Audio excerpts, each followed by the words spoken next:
Bonsoir à tous, ravi de vous retrouver pour ce journal à la une de l'actualité. Le sud du pays renoue avec les attaques armées. Un braquage a fait ce jeudi un mort et des blessés sur l'axe Ziguinchor-Cap Skirring. Les malfaiteurs ont dépouillé les passagers de 2 véhicules. Le Sénégal, à l'écoute du juge Lamotte, le magistrat donne son verdict ce vendredi sur l'affaire de la caisse d'avance de la mairie de Dakar. Les partisans de Khalifa Sall se disent confiants, mais des voix s'élèvent pour demander le report du prononcé du verdict. Kaolack, les étudiants, sages-femmes d'État et infirmiers sont en colère. Ils ont manifesté ce jeudi pour réclamer l'application du système LMD. Ils exigent également le paiement sans délai de leurs arriérés de bourse. Voilà pour les principaux titres.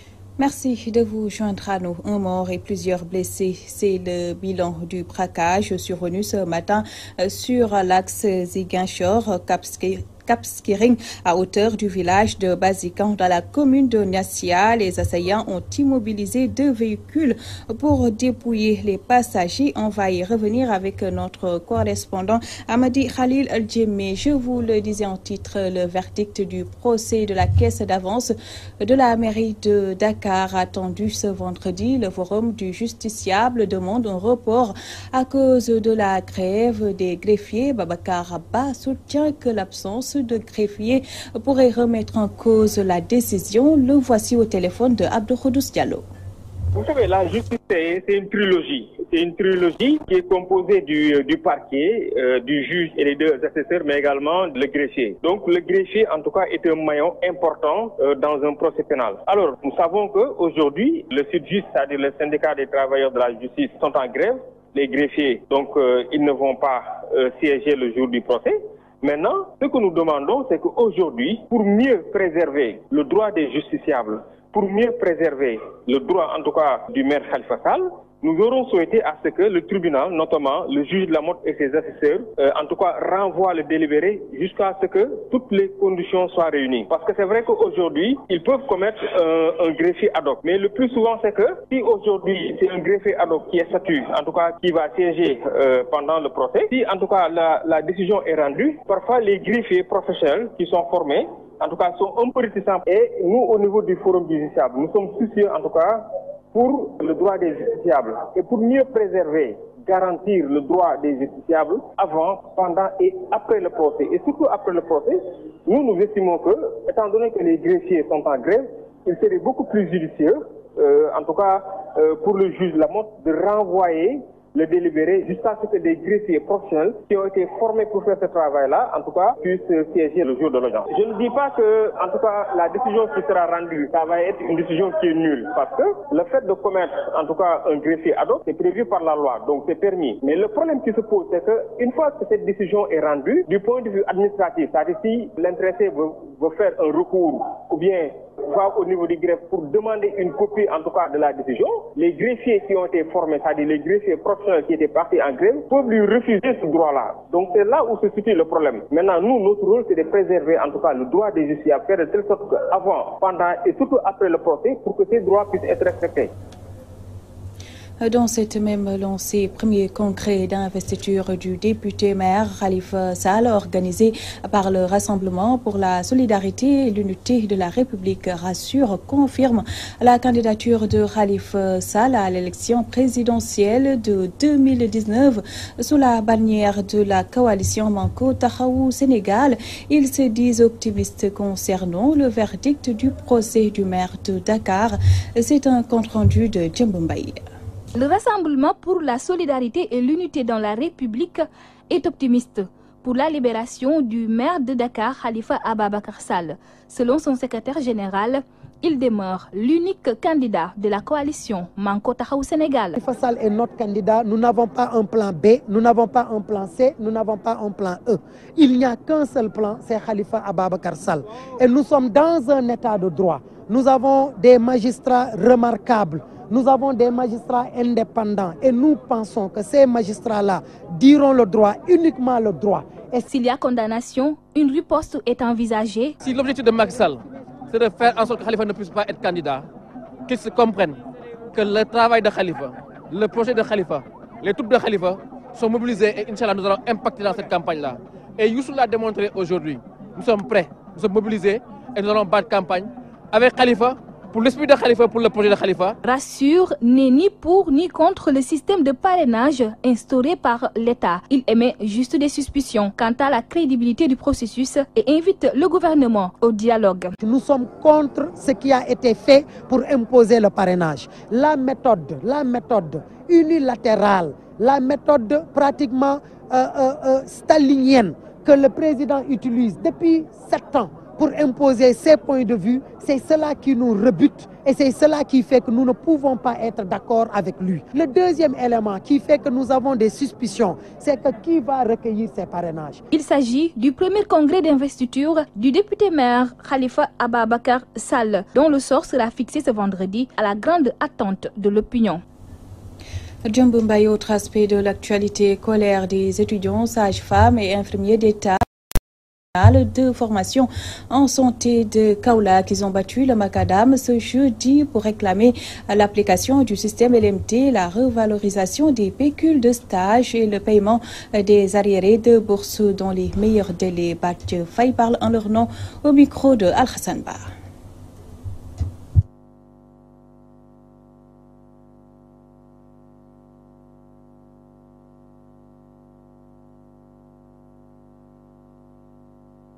Les étudiants ne sont pas en grève parce qu'ils ne veulent pas étudier. Ils sont en grève pour refouler des frustrations, des déceptions et angoisses longuement et profondément contenues, mais apparemment jamais entendues par le ministère de tutelle, notre ministère de tutelle, à savoir le ministère de la Santé et de l'Action sociale, en particulier, et le gouvernement en général. Nous disons alors non à cette injustice. Nous ne voulons plus être la brebis à sacrifier. Nous estimons que nous méritons du respect et de la considération. Ce respect débuterait par l'organisation d'un même examen de sortie pour les établissements publics ENDSS et CRFS séparément des établissements privés. L'application effective du système LMD nous permettrait d'avoir une formation continue en sciences infirmières et obstétricales. Ce respect ressentirait à travers la mise en place d'un même pécule de stage à hauteur de 2500 francs par jour pour les étudiants des CRFS comme on le paye à l'ENDSS. Mais également le paiement mensuel des bourses dans les CRFS. 8 mois de bourses impayées, c'est trop. Ce respect manifesterait à travers le recrutement direct des infirmiers et des sages-femmes sortant des CRFS. Mais l'un des principaux problèmes de la gouvernance publique dans nos pays, c'est que nos choix d'investissement relèvent très peu de la rationalité technique et objective. Je ne le dis pas pour défendre une approche techniciste du développement, mais je le dis parce que si les bons choix avaient été faits, nous n'aurions pas eu aujourd'hui des dizaines d'étudiants en grève. Ils seraient en train de prendre leur mal en patience, persuadés qu'ils seront bientôt les passionneurs d'un centre de formation digne de son nom. À quelques jours de la visite du chef de l'État pikinéminé par les prédateurs fonciers qui font des opérations de remblai sur les zones marécageuses et ouvrages destinés à l'évacuation des eaux pluviales. C'est le cas dans les communes de Pikine Nord et Ouest où les populations craignent le spectre des inondations. Les détails avec Théodore Semedo. La boulimie foncière continue au niveau de la zone des Niayes de Pikine Technopole. Plus précisément au niveau des communes de Pikine Ouest, non loin du site du lotissement Wat Gaïndé et à Pikine Nord, près de l'arène nationale. Malgré les mises en garde des autorités étatiques et des défenseurs de l'environnement, sur place, remblais, dépôts de gravats et d'ordures sauvages, obstruant même les canaux d'évacuation des eaux pluviales, installation de bornes dans les champs, rythme le décor quotidien au point d'inquiéter population, maraîchers et artisans de la zone. La situation est catastrophique au niveau de Pikine Ouest parce que les gens ont tendance à rembler là où c'est une zone marécageuse et ils font le remblaiement. La mairie n'a pas la compétence des zones humides ni aussi de lotissement foncier. Les canaux d'évacuation des eaux pluviales, ils ont tout bouché les canaux là. saa yi ñu ñëwee ñoom ñu ñëw di rambale seen kii bi ndox mi di bëgg def ay terrain ñu koy jaay. dañ ko kii yoon pour bay kese mais nag gis naa ñu ngi koy borné. man ñëw naa fii fekk ñu borné ko vraiment bi ma ñëwee fii fekk naa ñu borné ko. xam nga ku ko borné. non xaw ma borom suuf si daal la ñu wax ni moo borné. Le mutisme respectif des autorités locales de Pikine Ouest et Pikine Nord, mais aussi celle préfectorale de Pikine, est décrié également par ces populations. Les gens qui viennent ici tous, ils présentent des papiers, soit disant qu'ils ont été autorisés. Si les gens qui ont été autorisés, ils déguerpissent les maraîchers. Les maraîchers n'ont plus droit à là où ils ont grandi. Ils ont dit que c'est le gouverneur qui les a autorisés. Ils sont au courant de ce qui se passe dans ce site-là. Hein? Ils sont au courant. Le maire Pape Gorgui Ndong doit faire la lumière sur ce remblaiement-là. Parce que nous avons parlé. Une situation qui risque à l'avenir de produire, selon toujours ces habitants de Pikine, un autre drame écologique, mais aussi économique, avec les pertes d'emplois qui commencent. S'il laisse ces remblaiements-là continuer, tout Pikine inondera. Tout Pikine inondera. Il y a des zones qui ont inondé l'année passée. Et l'année passée, il n'y a pas eu assez de pluie. Ndakaaru moom dootuñu lekk lujum dootuñu lekk dara te ki dina gën a seer parce que fii espace bi doo nga fi am ci toolu Ndakaaru yëpp fu nit mën a béyee. Le président de la République annoncé dans les prochains jours à Pikine est d'ailleurs interpellé sur ce désastre. ñu ngi ñaan Macky Sall nañu dimbale fi nga xamee ne fi mooy zone réceptacle ndoxu Pikine Pikine Ouest nañ ñu ko bàyyil. ñun nag léegi loolu sonn nañ ci loolu dañoo bëgg nguur gi ñëw dimbali ñi pour place bi ñu def ko suñu moomeel. En tout état de cause, l'heure est grave à Pikine avec ces agressions permanentes perpétrées au niveau de cette zone des Niayes du Technopole qui risque de disparaître du paysage géographique si l'on y prend garde. Théodore Semedo, Pikine, Walfadjri. Direction le Ndiambour où le torchon brûle entre le collectif Léona Debout et leur maire. Ce collectif qui regroupe entre autres paysans et étudiants accuse l'édile de mauvaise gestion allant de l'état civil jusqu'au foncier. Toutefois, la mise en cause refute ces accusations et parle de politiciens à perte de vitesse qui veulent nuire à son image. Omar Kairé pour plus de détails. On n'a pas droit à une pièce d'état civil à la municipalité de Léona si on ne s'acquitte pas de ses impôts. Fustige Serge Diop, conseiller municipal et coordonnateur du mouvement Léona Debout, qui déplore le calvaire des élèves et étudiants de la localité pour se procurer un extrait de naissance ou un certificat de résidence. Monsieur le maire a placardé ce papier au portail de l'état civil pour dire que seuls les villages qui ont payé les impôts vont se voir délivrer un extrait de naissance ou un certificat de résidence. Nous sommes dans quel pays? Le mouvement Léona Debout, qui faisait face à la presse, a aussi dénoncé l'absence de compte administratif depuis 4 ans. Nous sommes sur les traces de quelques 700 millions de francs CFA, budget cumulé depuis 2014, et nous cherchons les traces de ce budget-là. Où est-ce qu'il a été investi? Si la Cour des comptes, l'OFNAC, se tourne les pouces à Dakar, mais je peux vous garantir que s'ils viennent à Léona, ils vont être surpris. Autre reproche fait au maire Diamyodiba et son équipe, le bradage des terres de la commune. Le meilleur exemple, c'est cette délibération de terre sur 2 km² à une société espagnole nommée Ferrométal qui voudrait faire du démantèlement de navires. Le projet est enterré parce que les experts n'en veulent pas, parce que c'est extrêmement dangereux. C'est OK, mais les terres leur sont toujours attribuées. Et ce qui est grave, la demande d'attribution est postérieure à l'attribution. L'attribution date de décembre 2010, alors que la demande d'attribution de terre date de janvier 2011. Face à toutes ces accusations, l'édile de Léona nie en bloc et dénonce une démarche politicienne. 56 conseils. Ce fait que quelqu'un n'a jog mu ne affaire bi nii la demee nee la demee kooku mooy opposant la rek opposant la rek.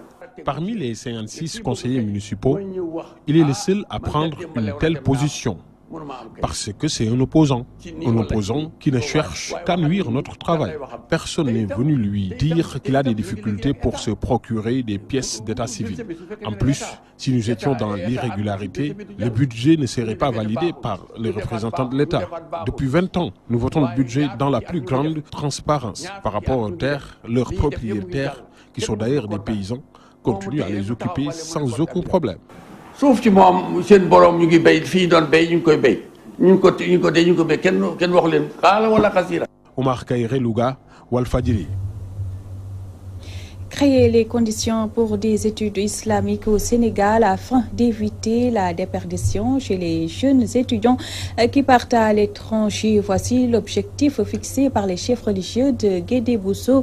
Ces derniers qui ont décidé de construire un institut islamique moderne sollicitent l'appui de l'État. La correspondance de Mamadou Makhtar Sarr. La localité de Guédé-Bousso, réputée être le temple du savoir de la communauté mouride, pourrait voir ce statut renforcé. Les autorités religieuses de la dite localité ont décidé d'y construire un institut islamique moderne. Le savoir, c'est le pied du développement dans tous les sens. Le savoir a été doté ici par notre grand cheikh Serigne Mbacké Bousso. C'est ainsi que son petit-fils Serigne Omar Bousso, l'actuel calife actuel, a donné une implantation d'un dara. Nous nous sommes rassemblés ici pour mieux moderniser l'enseignement coranique comme c'est fait dans l'enseignement français. L'objectif visé, créer des conditions islamiques sur place afin d'éviter la déperdition chez les étudiants partis à l'étranger pour ce type de formation. Mettre fin à l'immigration des enfants qui vont partir à l'extérieur chercher du savoir. fexe ba lépp lu nit di soxla ci xam-xam bu dikkee fi barab bi dana ko mën a jëfandikoo te du dem di ko jëggaani faneen foo xam ne mën naa indil fitna ci nit ñi. Ces autorités religieuses lancent un appel à l'État du Sénégal pour qu'il les accompagne dans ce projet. Qu'il demande au gouvernement de s'y participer massivement en nature et en espèces pour que ce dara soit un dara moderne. Nous interpellons les autorités étatiques de venir nous associer pour que cet édifice de Dieu, comme on pourrait le dire, se renaisse, plante et s'agrandit. Comme il le faut avec l'école française, de soutenir correctement l'enseignement coranique pour que cet acte ne soit pas sali. Présent à cette rencontre, le député Abdoulaye Seck Sadaga, qui déclare être en phase avec les autorités religieuses de Guédé, interpelle directement le chef de l'État. Kon nag ñi ngi ñaan président de la République ci moyens yooyu mu yor te yàlla jox ko tam koy defal ay ëtti kër diine mu bàyyi ci xel Guédé. Rappelons que Guédé-Bousso a été créé par Serigne Mbacké Bousso, un proche et parent du fondateur du mouridisme Serigne Touba Khadim Rassoul, qui a à son actif la formation de centaines d'érudits de la communauté mouride. Touba Mbacké, Mamadou Makhtar Sarr pour la radio-télévision Walfadjri. C'était le journal de 20h. Merci à vous de l'avoir suivi. Dans un court instant, la 4e et dernière partie de l'édition du soir avec Moustapha Diop. Très bonne soirée à tous.